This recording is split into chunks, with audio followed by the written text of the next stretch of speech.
One thing that we've been stressing for a few months now is actually that we believe that it's much more in the US's President Trump's interest to actually stick with a more positive series of news flow coming on the U.S. China trade war, at least until the November election. And the main reason we have for that is it's much easier to get elected when you don't have weaker growth compared to if you were to have a recession. Now, longer term, I think 2021 could be where the markets get more nervous about these risks of that hawkish stance towards China coming from whoever is in the White House by that point. But short term, we think at least for this year, there are some positives out there for the global economy beyond this immediate shock. One of them is, in our view, the US-China relationship stabilizing at the point we are now with no more bad news. Second is to do with the lagged dovish wave that we had in 2019, where there could be more dovish surprises to come depending on how central banks choose to react to what's going on right now. You also have the fiscal stimulus that could be even bigger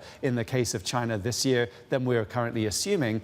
And we should also remember that when it comes down to the trade data itself through this year, there's good reasons to think the electronic cycle and the inventory cycle should be turning more positive. Now, that may be with a bigger lag than we had originally thought because of this current disruption, but there's more reasons to actually say that the second half of this year, even from Q2 of this year, should be looking better, even separate to the more sort of automatic bounce back that you should get after this sort of shock. Very quickly, because we've got to head off to a break, but do you think that this virus has the potential to perhaps derail the stabilization in the relationship between China and the United States? We've already heard China's foreign ministry saying that the United States has essentially been fanning the flames when it comes to talking up the impact of the virus. And could China also not be able to meet some of its commitments under phase one if we, of course, get slowing growth as a result of the virus?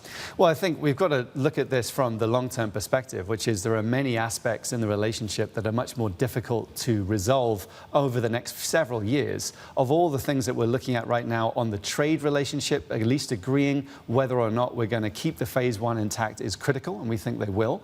On issues to do with handling the virus, we've seen, I think, a lot of mixed messages, you could argue, from, for example, President Trump on how he believes everything has been handled. It looks so far like it's actually, I would say, more looking to cooperate to at least get, for example, people within China that have visited from outside, from the World Health Organization, able to contribute to helping to resolve the situation.